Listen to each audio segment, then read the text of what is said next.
Bonjour et bienvenue sur Charging Station pour un nouveau grand essai électrisant, celui aujourd'hui du XPeng G9 2026, version restylée et améliorée. Cet essai vous est proposé par Arval, solution de leasing pour professionnels et particuliers. Autoscout 24, la plus grande plateforme en ligne de vente de voitures neuves et d'occasion en Europe. Et Luminus, des solutions de recharge qui vous suivent partout. Après l'essai du plus petit G6 version restylée et améliorée, eh bien place à la version 2026 de son grand frère, donc cette semaine, le G9. Lors de son premier essai, il y a à peu près un an, j'avais déjà été séduit par son habitabilité, son agrément de conduite, son confort et déjà sa vitesse de recharge. Alors que d'autres éléments, comme une partie radio capricieuse, une conduite à une pédale qui ne va pas jusqu'à l'arrêt complet et l'absence d'affichage tête haute ou encore de planificateur d'itinéraire, des équipements assez courants, certainement à ce niveau de prix, m'avait un petit peu laissé sur ma faim. Alors, quelles sont les nouveautés proposées sur ce G9 version 2026? Gomme-t-il les défauts évoqués lors du premier essai? Pour le savoir, j'en ai pris le volant non pas pendant 2 heures ou une journée, mais bien pendant une semaine complète dans mes trajets du quotidien. Toutes les réponses aux questions que vous vous posez se trouvent donc dans cet essai. Allez, avant de démarrer, vous ne l'avez pas encore fait, faites-le maintenant, abonnez-vous à Charging Station et n'oubliez pas d'activer la clochette des notifications pour être prévenu dès qu'une nouvelle vidéo électrisante est disponible. La prochaine, ce sera dans quelques jours. D'abord le premier trajet et ensuite le grand essai chez MG. Ça fait un moment qu'on n'est pas allé chez MG, du MG S5 EV, un SUV beaucoup plus compact que celui-ci, au rapport prix-prestation qu'on annonce exceptionnel. On verra ce que ça vaut au terme d'une semaine à son volant. D'autres essais tout aussi électrisants arrivent durant les prochaines semaines, avant la fin de cette année. Je vous dresse la liste complète tout à l'heure à la fin de la vidéo et vous verrez que dans la liste, bah oui, il y a des petites nouvelles et des petits nouveaux. À l'extérieur, peu de changements, le G9 reste un G9, un SUV assez massif mais élégant qui reprend tout ce qui plaît ou tout ce qui est tendance actuellement d'un point de vue du coup de crayon, à savoir les éclairages de jour par exemple, qui occupent toute la largeur du véhicule, à l'avant comme à l'arrière, c'est très tendance.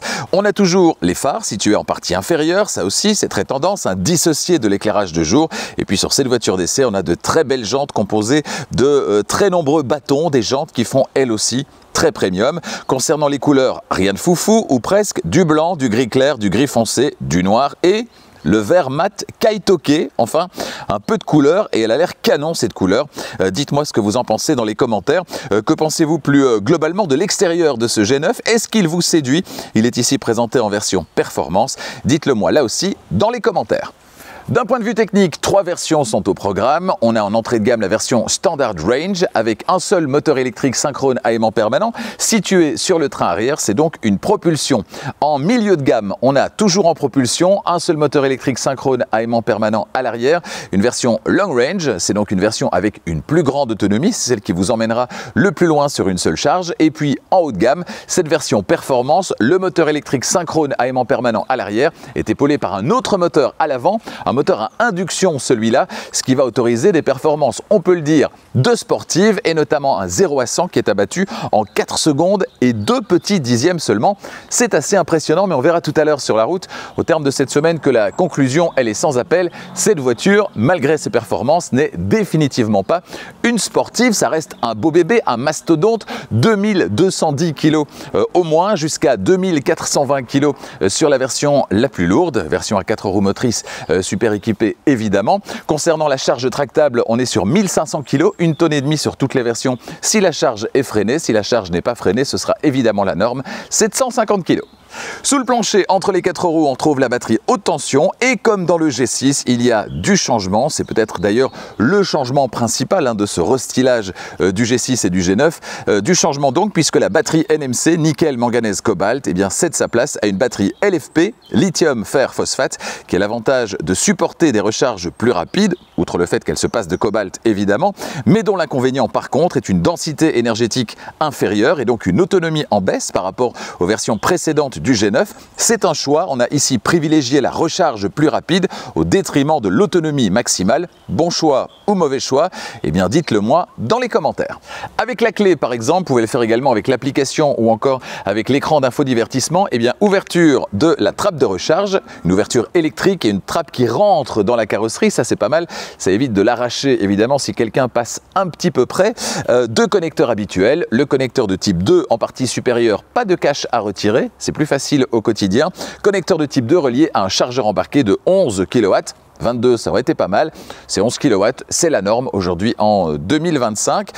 On va pouvoir utiliser pleinement cette batterie, puisqu'on est passé du NMC, qu'on recharge en général à 80 ou 90%, 90% en fonction des prescriptions constructeurs pour faire en sorte que cette batterie dure le plus longtemps possible, à une batterie LFP qui, elle, peut être sans problème rechargée tous les jours à 100%, en respectant quelques prescriptions du constructeur tout de même.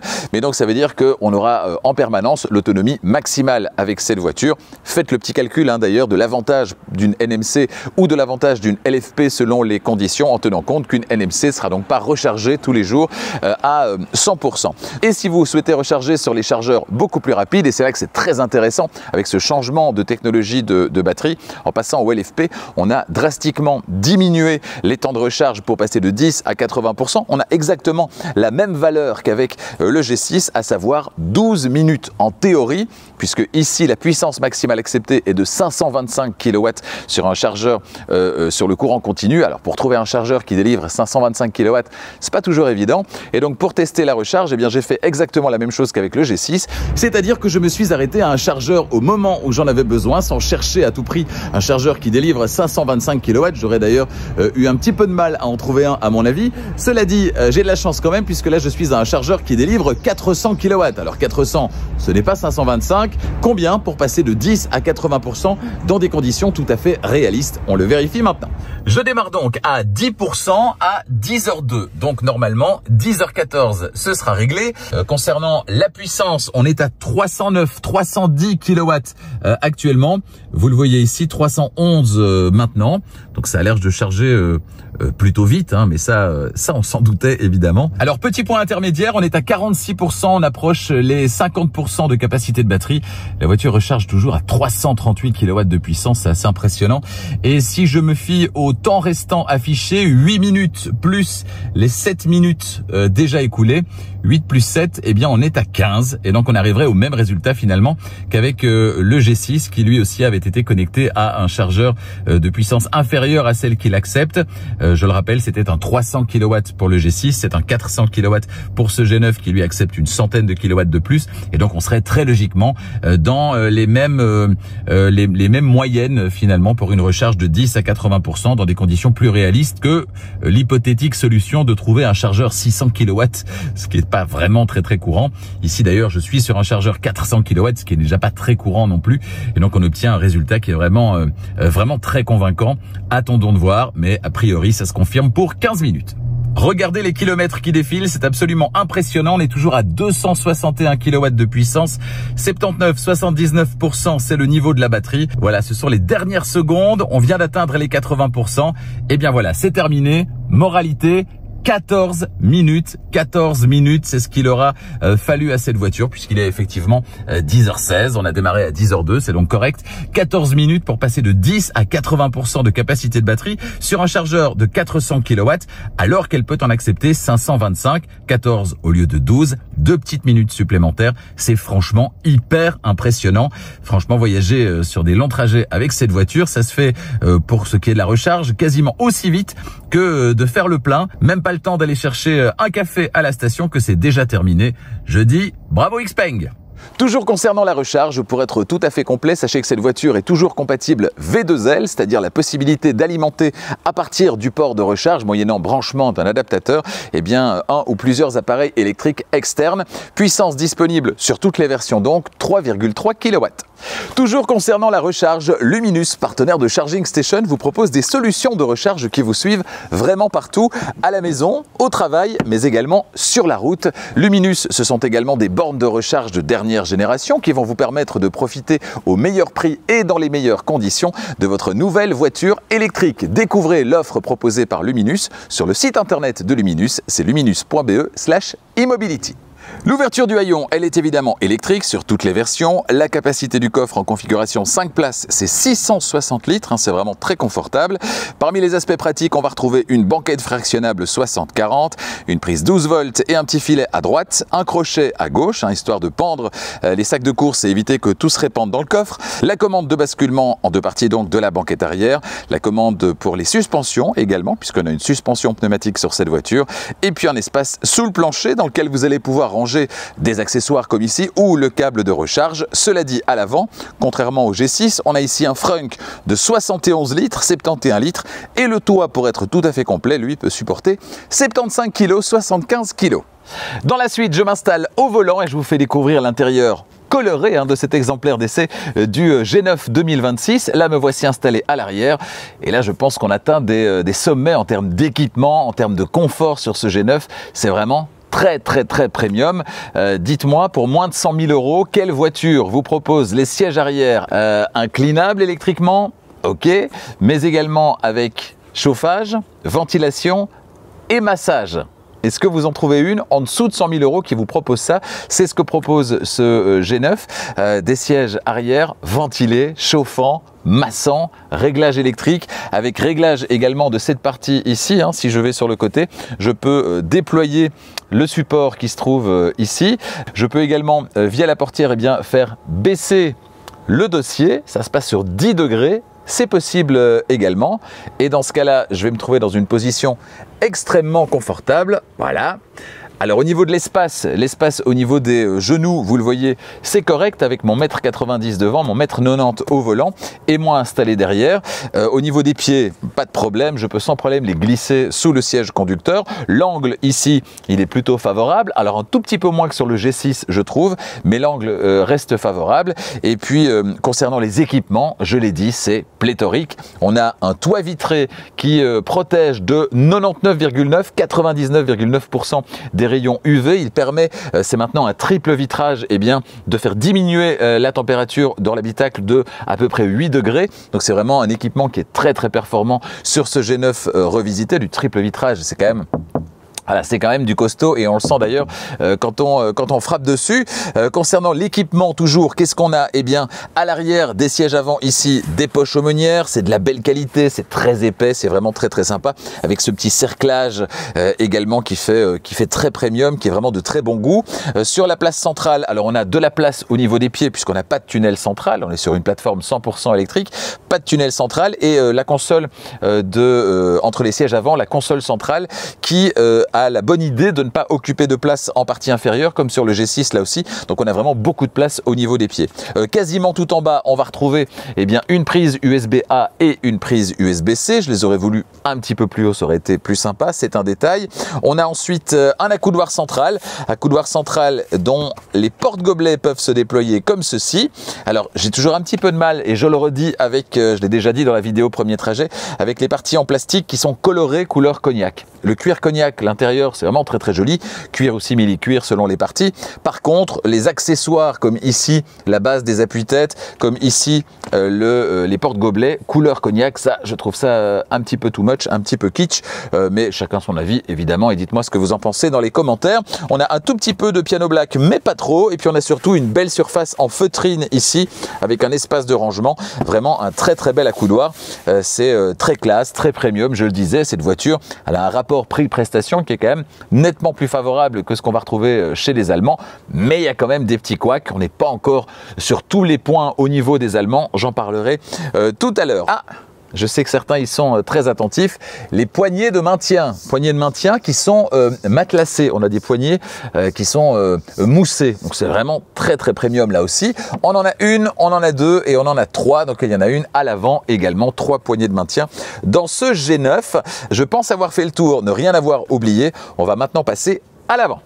Même si l'essentiel de cette mise à niveau sur le G9 est plus technique qu'esthétique, avec l'arrivée, on l'a vu, d'une batterie LFP qui a permis de réduire encore le temps de recharge, l'intérieur du G9, il a encore un petit peu progressé en qualité perçue.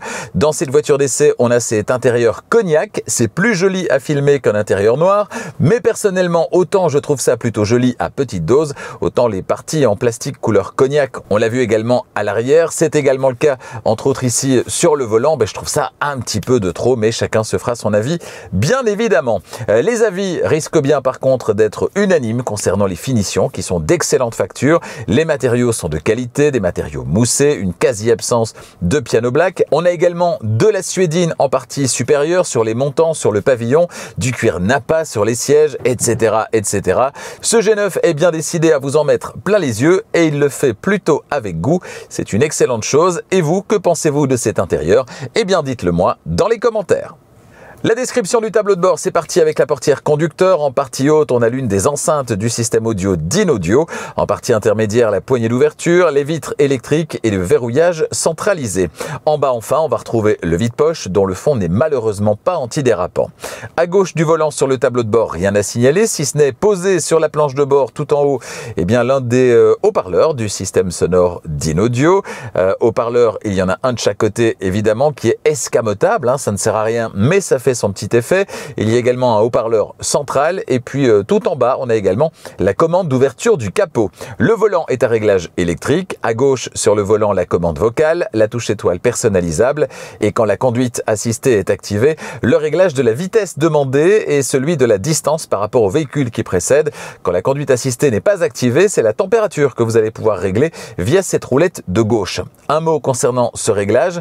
Ce réglage, il peut sembler complètement étrange. En général, dans toutes les voitures, je règle la température sur 23 ou 24 degrés pour avoir quelque chose de confortable. Dans ce G9, comme dans d'autres productions chinoises auparavant, mais ça m'était pas arrivé depuis un moment, eh bien je dois régler la température sur 27 degrés pour avoir la même sensation de chaleur que les autres avec 23 ou 24. C'est un petit peu étrange. À droite, la touche Mute, la touche retour arrière et le volume, ainsi que les plages ou stations précédentes et suivantes. Les commodos à gauche, clignotant, appel de phare, l'activation des phares automatiques et les essuie-glaces à l'avant et à l'arrière. Il y a bien un essuie-glace à l'arrière qui est caché en partie supérieure, c'est bien vu. À droite, le sélecteur de vitesse. Et comme dans le G6, on n'a plus le vieux sélecteur qu'on a longtemps retrouvé chez Mercedes et chez Tesla. On a maintenant des commodos maison avec toutefois un petit peu de piano black. Derrière le volant, pas d'affichage tête haute, mais un écran instrument de 10,25 pouces de diagonale. Il est largement personnalisable via les touches sur le volant en laissant enfoncer l'une des deux roulettes. Petite démonstration, je laisse enfoncer la roulette de gauche.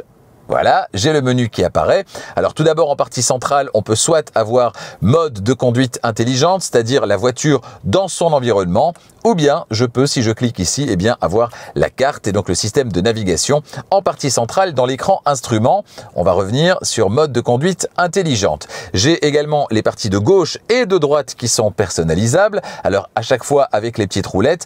En partie de gauche, là, j'ai pour l'instant les informations de conduite. Si je descends, eh bien j'ai l'audio en cours de lecture. J'ai également ici la carte, si je la veux à gauche par exemple, les informations chiffrées de conduite, la consommation moyenne avec un petit graphique. On a ensuite la pression des pneus et je remonte sur les informations de conduite. À droite, même principe. Là, j'ai les informations chiffrées de conduite. Je descends le petit graphique avec les données depuis le démarrage. On a la pression des pneus. On a les informations de conduite. Et puis, évidemment, le média en cours de lecture. Et je reviens sur la carte. Voilà, je repositionne les informations de conduite. Moi, c'est la disposition qui me convient le mieux. Mais vous l'avez vu, c'est donc très, très largement personnalisable. Pour sortir des menus, hop, un petit clic. Et c'est terminé. Le deuxième écran au centre de la planche de bord, positionné de manière horizontale, c'est l'écran d'infodivertissement. Il mesure 14,96 pouces, 14,96 pouces de diagonale. J'y reviens dans un instant. Face aux passagers, enfin, encore un écran de même taille d'ailleurs que l'écran central d'infodivertissement. Il permet aux passagers pas mal de choses en fait. On a, si on clique ici, eh bien, des petits widgets YouTube, Disney, Spotify, Apple TV, etc., etc. On peut ici en partie inférieure également accéder par exemple à la musique, entre autres à Spotify, mais on peut avoir accès à plein d'autres choses, la radio, TuneIn, Amazon Music, etc., etc. Ici, des petites ambiances pour se détendre. On a également accès à l'App Store spécifique de Xpeng, avec pas mal d'applications que vous allez pouvoir télécharger. Ici, accès à des fonctions directes, vous allez pouvoir vous détendre, faire une sieste, etc., etc. On clique et on revient en arrière. Et ici, l'ensemble des applications, certaines sont donc accessibles via des raccourcis. Si je reviens ici, par exemple, sur YouTube, qu'est-ce que vous allez pouvoir faire? Regarder des vidéos électrisantes, évidemment, les vidéos de Charging Station que vous allez pouvoir visionner, vous et vous seul qui êtes installé sur la place passager, puisque si je bouge la caméra, eh bien, vous le voyez, là maintenant, l'écran s'assombrit et donc l'écran passager est invisible pour le conducteur, pour d'évidentes raisons bien sûr de sécurité. On peut revenir comme ceci sur l'écran par défaut. On a également le siège passager, les petites infos accessibles directement ici, fonction de chauffage, de climatisation, de massage accessible là, des positions particulières également. À droite, le volume et la température, c'est disponible aussi. Bref, un écran passager qui offre pas mal de fonctions, mais est-ce vraiment utile? Combien d'écrans passagers, là où c'est disponible dans des voitures, sont réellement utilisés? Franchement, à part sur la route des vacances pour regarder des vidéos, et ce serait largement plus utile à l'arrière qu'à l'avant, je vois pas vraiment à quoi ça sert. C'est pas vraiment indispensable cet écran, mais c'est vrai que voilà, dans cette voiture qui se veut luxueuse, on peut le dire, ça le fait. Sous l'écran central, 2 emplacements pour smartphone. Dans cette nouvelle version du G9, les 2 emplacements proposent la recharge par induction contre celui de gauche dans la version précédente. Et on le voit, ils sont ventilés, histoire de maintenir le téléphone à la meilleure température et donc de maximiser la capacité de recharge. Ensuite, les 2 porte-gobelets dont le fond ne remonte plus quand on ne les utilise pas. Étrange, hein, c'était sympa. Sous cette partie, un vaste espace qui contient une prise USB-A, une prise USB-C et une prise 12 volts qui délivre 180 watts comme celle présente dans le coffre. Sous le large accoudoir central qui s'ouvre dans les 2 directions, c'est bien vu, un espace de rangement réfrigéré et recouvert de feutrine, c'est très bien fini. Coup d'œil dans la boîte à gants, elle n'est pas très grande, mais au moins il y en a une, ce qui n'est pas le cas dans le petit frère le G6, et elle est recouverte d'un revêtement antidérapant. Contrairement au G6, pas de rétroviseur caméra sur le G9, c'est dommage, j'avais trouvé ça pratique dans le G6, notamment en raison de la taille des appuis-têtes arrière qui masque pas mal la vue directe vers l'arrière. On va s'intéresser maintenant au système d'infodivertissement. Allez, avant de prendre la route, coup d'œil du côté du système d'infodivertissement. Visuellement, c'est très joli, c'est très bien fini. On a une belle définition sur cet écran d'infodivertissement, sur tous les écrans d'ailleurs. C'est très agréable à regarder, ça fait quand même très premium. Là aussi, bien loin des productions chinoises low cost.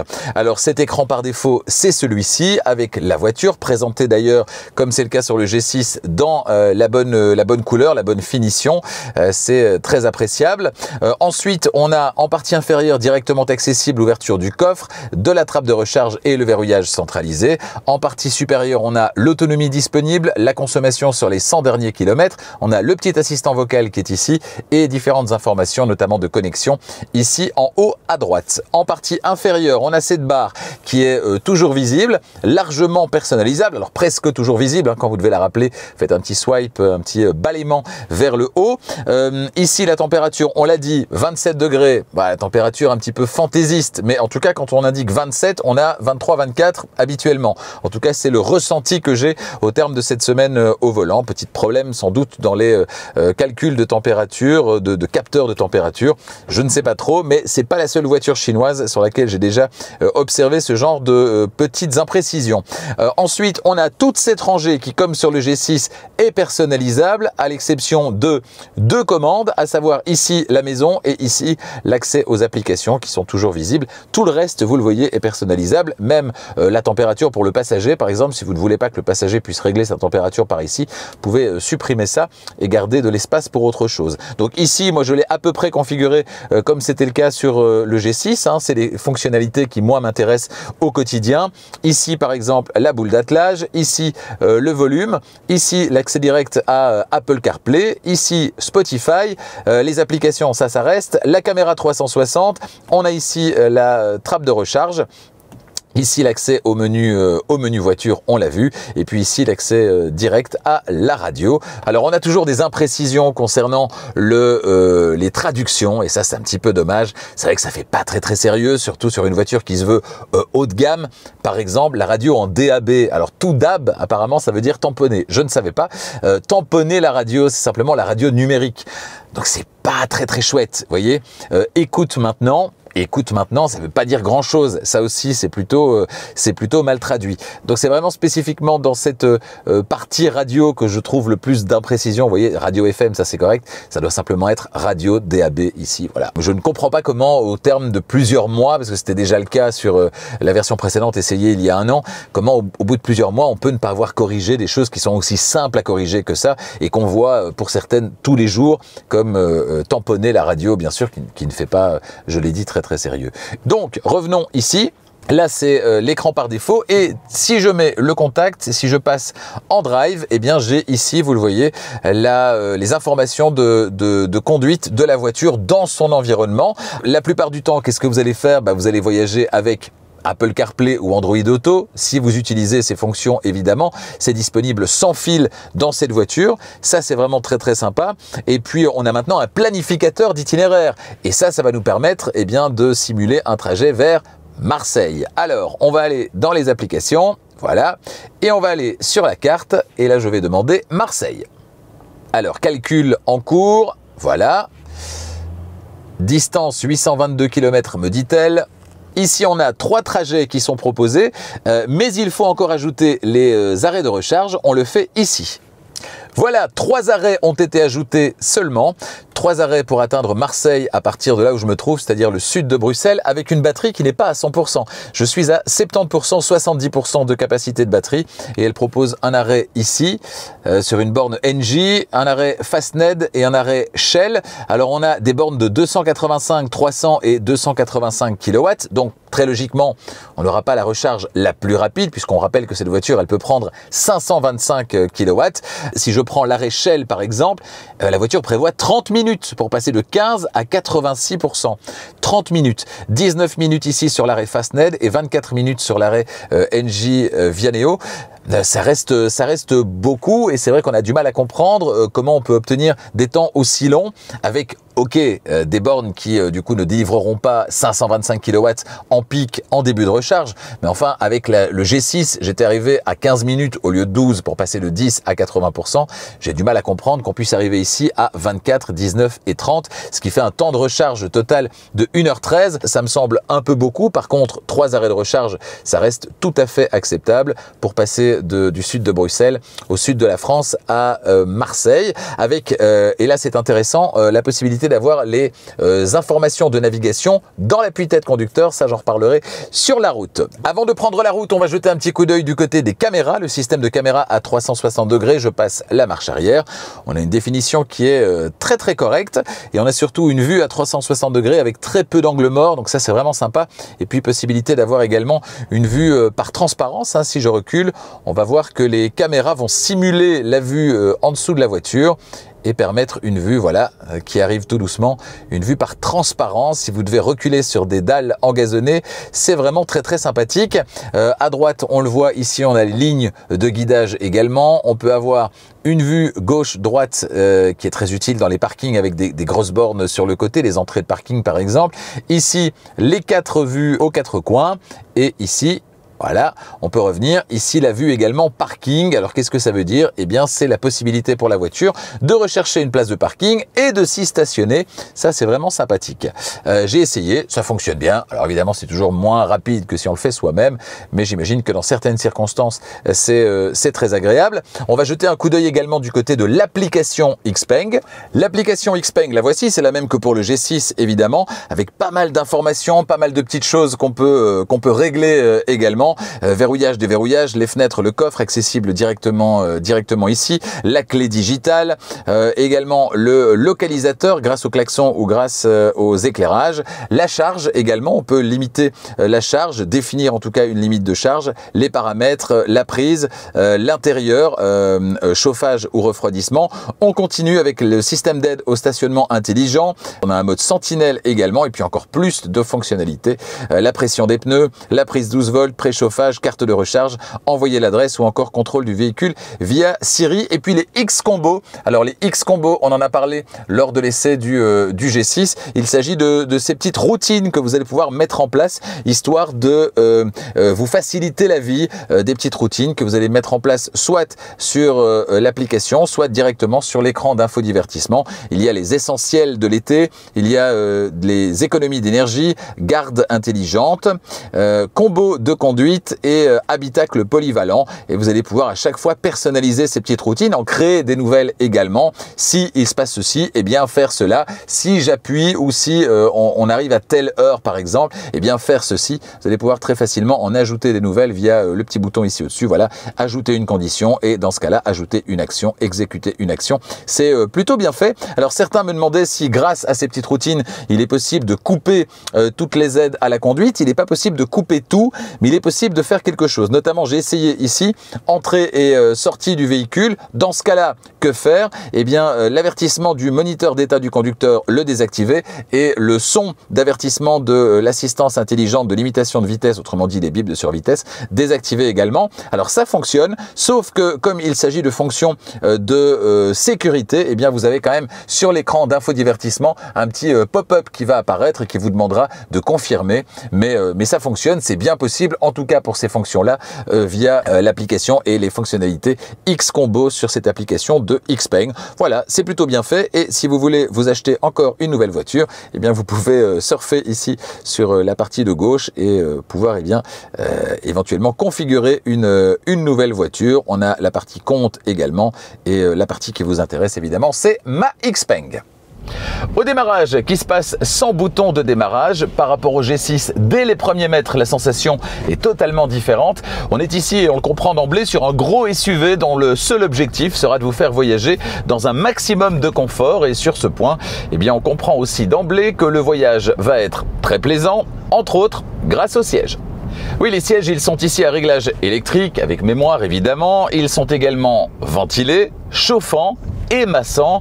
Un massage sur 10 points développé avec des spécialistes du shiatsu. Un massage de très bonne qualité, bien puissant, comme je les aime. Le confort est vraiment excellent. Les réglages multiples permettent de trouver avec beaucoup de précision et sans compromis sa position de conduite idéale. C'est vraiment un régal. La fonction de massage peut être activée via une commande située sur le côté extérieur de l'assise. Bien sûr également depuis l'écran d'infodivertissement ou la commande vocale. Pour les fonctions de chauffage et de ventilation, vous passerez d'office par l'écran d'infodivertissement ou la commande vocale. Ces sièges recouverts de cuir nappa et la suspension pneumatique adaptative, c'est vraiment le combo gagnant en matière de confort. Quel bonheur! Comme sur le G6 revisité, les aides à la conduite fonctionnent globalement bien sur ce G9. La conduite assistée est précise et les adaptations se font plutôt avec douceur, même si les changements de voie en conduite assistée doivent se faire de manière assez rapide, sous peine d'être renvoyés assez violemment dans la voie de départ si vous n'avez pas été assez vite. Notez que le changement de voie assisté est disponible également. Comme l'aide au parking, c'est plutôt efficace, même si personnellement c'est des fonctions dont je me passe volontiers. Je le disais tout à l'heure, le G9, il s'apprécie pour son confort, pas vraiment pour un hypothétique plaisir de conduire. Si vous aimez la conduite virile, ce n'est de toute façon pas vers un SUV du gabarit du G9 que vous regardez. Bonne nouvelle tout de même, si les suspensions molles façon vieille voiture américaine vous donnent un petit peu la nausée, vous pourrez choisir un réglage de suspension plus ferme tout en n'étant pas moins confortable. Si vous le prenez donc pour ce qu'il est, c'est-à-dire un salon roulant pour 4 personnes, la 5e devant renoncer à quelques équipements de confort, c'est la place centrale arrière, eh bien dans ce cas-là, il sera sans doute l'un des meilleurs de sa catégorie, et les kilomètres, eh bien vous les avalerez sans même vous en rendre compte, un régal. Oui, ce G9 est extrêmement silencieux, les bruits aérodynamiques et les bruits de roulement sont très bien maîtrisés, ce qui accentue la sensation de confort. On a droit ici à un système sonore d'in-audio Dolby Atmos à 18 haut-parleurs, plus 2 dans l'appui-tête du conducteur pour diffuser, je vous le disais, les indications du GPS par exemple, sans déranger les autres occupants. Ce système sonore, il est largement plus convaincant que le système maison proposé dans le G6 et qui offre un son qui n'est pas mauvais, mais qui est plutôt quelconque. Comme dans le G6, la réception en DAB+, est encore un petit peu capricieuse, même s'il y a là aussi une amélioration depuis la version précédente, je dois le reconnaître. Petite spécificité sur ce G9, c'est pas très positif malheureusement, le son qui a tendance à, onduler, faire un petit peu la danse du ventre, ça accélère et puis ça ralentit, voilà, c'est très étrange. Je pense lors des changements d'émetteur, en passant de DAB à FM ou en changeant d'émetteur en DAB, bref, à corriger également. Les bips de survitesse, eux, peuvent être coupés via un raccourci dans le menu qui vient du haut, comme sur le G6. Vous pouvez aussi le faire via un X-Combo, je vous le disais, là aussi une routine programmable, même s'il y aura toujours la petite validation supplémentaire quand il s'agit de fonctions de sécurité, c'est dommage. Le bruit encore pour les piétons, celui-là, comme dans le G6, il est trop présent dans l'habitacle, ce qui va donner un petit coup de canif dans le confort à bord à très basse vitesse, en ville ou dans les embouteillages. Ça peut vite devenir agaçant, même si c'est moins présent dans le G9 qui est sans doute mieux insonorisé que dans le G6. 3 sons sont disponibles, mais aucun n'est vraiment parfaitement inaudible depuis l'intérieur de l'habitacle, c'est dommage. 11,8 mètres, c'est la valeur revendiquée concernant le diamètre de braquage, une valeur qui n'est évidemment pas la plus basse, mais une valeur qui se traduit au quotidien par une maniabilité bien réelle. Le système de caméra à 360 degrés, on l'a vu, est un vrai allié avec une image précise et une fonction pratique de vue par transparence simulée. J'ai circulé quelques fois en milieu urbain cette semaine dans des rues particulièrement étroites et au début, franchement, le gabarit fait un peu peur, hein, c'est impressionnant ce volume, mais dès qu'on prend conscience qu'on peut tout voir ou presque sur l'écran, notamment via la vue à 360 degrés, eh bien ça rassure quand même. Comme sur le G6, on ne peut que regretter l'absence d'arrêt total quand on choisit la récupération la plus forte X-pédale au lever de pied de l'accélérateur. 3 autres modes sont disponibles, faible, intermédiaire et élevé, mais paraît-il l'arrêt total, il arrive. On va donc peut-être avoir bientôt droit à la vraie conduite à une pédale sur le G9 mais aussi sur le G6. Croisons les doigts parce qu'il manque vraiment pas grand-chose. Le ralentissement quand on lève le pied de l'accélérateur, il est déjà très convaincant, ce qui est loin d'être le cas sur tous les véhicules chinois qui pour certains sont un petit peu frileux en matière de conduite à une pédale. Alors un peu de patience chez Xpeng, ça arrive. Si c'est le cas au moment de regarder cette vidéo, hein, si vous la regardez après quelques mois, eh bien dites-le dans les commentaires. Pas de phare matriciel sur le G9, uniquement des phares LED à allumage automatique. Vous aurez aussi droit au basculement automatique feu de route, feu de croisement, mais comme sur le G6, ce n'est pas du tout au point. La voiture repasse systématiquement en feu de route alors qu'il y a quelqu'un devant, rendant la conduite un petit peu stressante, hein, pour peu que vous vous mettiez à la place de ceux qui se prennent vos pleins phares dans le pare-brise ou dans les rétroviseurs. Bref, c'est selon moi complètement à revoir.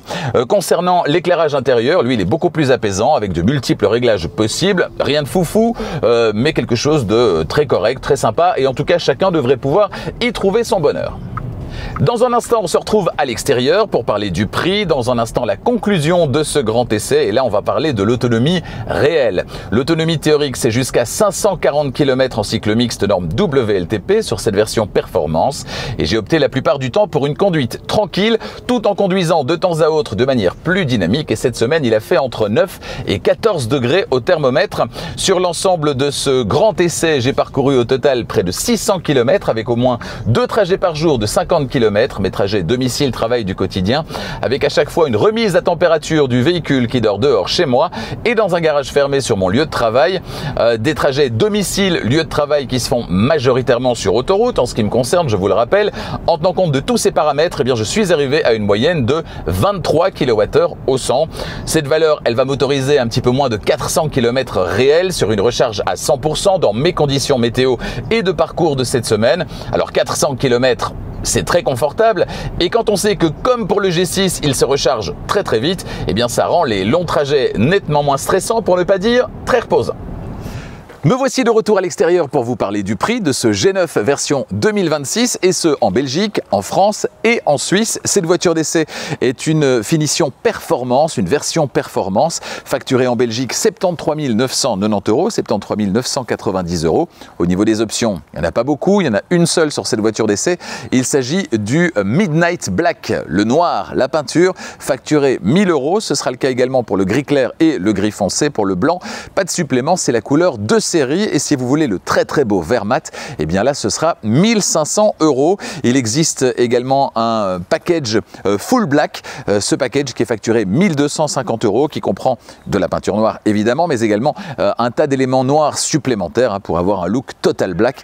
On aime ou on n'aime pas, surfez sur le site internet de Xpeng qui correspond à votre pays, configurez votre G9 idéal et déterminez votre prix.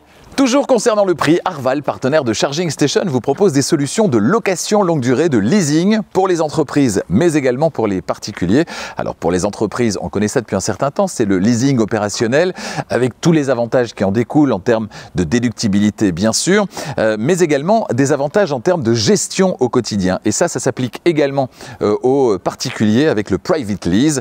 Vous avez une seule mensualité qui est la même du premier au dernier mois, et tout est compris, la mise à disposition de la voiture évidemment, mais également tous les frais annexes, le remplacement des pneus, pneus, le passage à l'entretien, les taxes, l'assurance, etc., etc. Ça veut dire que tous les mois, votre budget auto est exactement le même.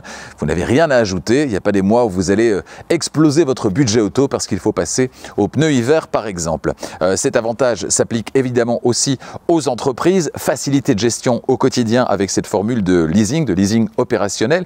Et puis deuxième avantage, dans le contexte de transformation technologique dans lequel nous sommes actuellement engagés, eh bien malin est celui qui connaît la valeur qu'aura cette voiture ou n'importe quelle autre voiture, électrique ou pas d'ailleurs, dans 3 ans, 4 ans ou 5 ans. Eh bien là, pas de problème avec la formule de leasing. En tout cas, ce n'est pas vous qui prenez le risque, c'est la société de leasing. Vous souhaitez une offre pour cette voiture ou n'importe quelle autre voiture, eh bien rendez-vous sur arval.be pour la Belgique ou le site internet d'Arval qui correspond à votre pays.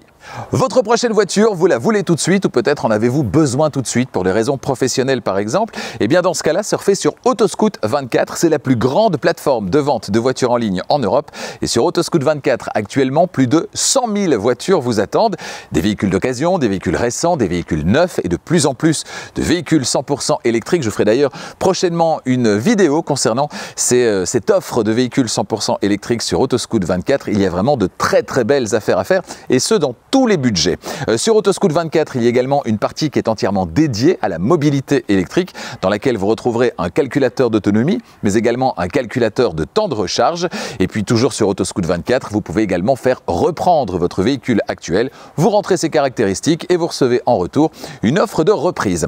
Autoscout24, c'est également au creux de la main sur votre smartphone la possibilité, avec la même facilité que sur le site internet, eh bien d'effectuer une recherche et ce 24 heures sur 24 et 7 jours sur 7 moyennant l'application qui est entièrement gratuite, disponible sur le Play Store de Google et sur l'App Store d'Apple. Et vous aurez dans la poche, au creux de la main, toute la puissance du site internet Autoscout24. Surfez sur autoscout24.be pour la Belgique, autoscout24.fr pour la France et téléchargez l'application, c'est gratuit.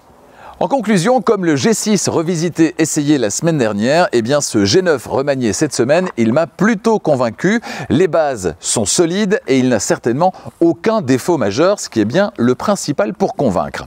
Au rayon des qualités, on retrouve l'agrément de conduite, le niveau d'équipement, le confort acoustique, le confort de suspension et des sièges, l'espace disponible et je dirais la cohérence globale. Parmi les bémols, on notera une conduite à une pédale qui ne va toujours pas jusqu'à l'arrêt complet, mais paraît-il, ça va arriver.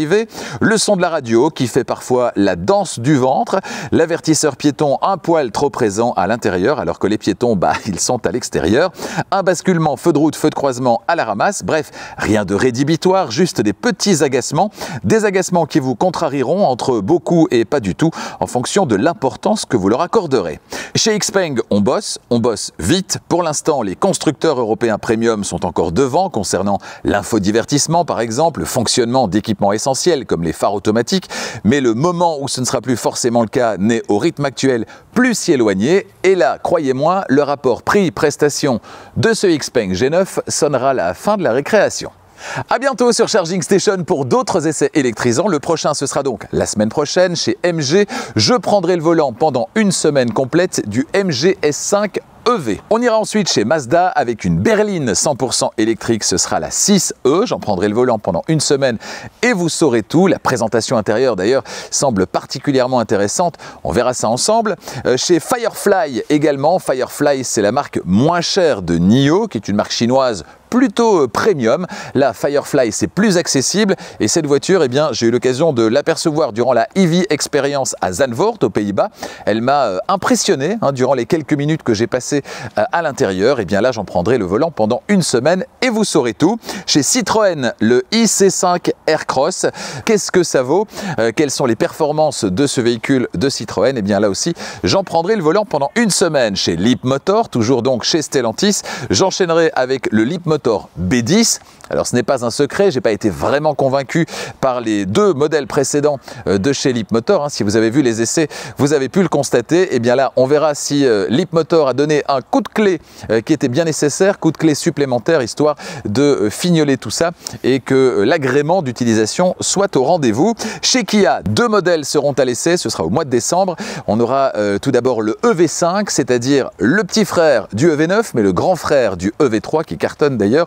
Le V5, que vaut-il? Eh bien, j'en prendrai le volant pendant une semaine. Et si vous voulez du beaucoup plus logeable, eh bien, il y a le minivan de chez Kia, c'est le PV5 qui existe en version transport de marchandises, mais également transport de personnes. Je prendrai évidemment le volant de la version transport de personnes. Chez Nissan, la Nissan Micra, la cousine technique de la Renault 5 e-Tech électrique, a-t-elle sa propre personnalité? On le vérifiera ensemble sur la route pendant une semaine. Et puis chez Volvo, la berline de chez Volvo, la ES90, ES90, que je vous avais fait découvrir, c'était en Suède il y a quelques semaines maintenant. Et bien là, ce sera un essai dynamique puisque j'en prendrai le volant comme pour toutes les autres pendant une semaine et vous saurez tout. Merci de votre fidélité à Charging Station. Vous n'êtes pas encore abonné, n'hésitez pas à vous abonner pour ne rater aucun de ces essais. N'oubliez pas d'activer la clochette des notifications. Merci de votre fidélité au nom de toute l'équipe. Vous êtes extrêmement nombreux chaque semaine à nous rejoindre, à regarder les vidéos de Charging Station, à les partager également, ça fait plaisir. Et puis n'hésitez pas à mettre un petit pouce, ça aussi, ça fait vraiment plaisir. Des essais électrisants qui arrivent cette année. Je peux déjà vous dire qu'en 2026, il y a pas mal de choses qui vont se passer. Des essais exceptionnels, des vidéos exceptionnelles également. En janvier, on aura par exemple le salon de l'automobile de Bruxelles que je vous ferai vivre avec beaucoup de précision, notamment tout ce qui concerne la partie 100% électrique, des véhicules 100% électriques qui sont de plus en plus nombreux. Merci de votre fidélité et à bientôt.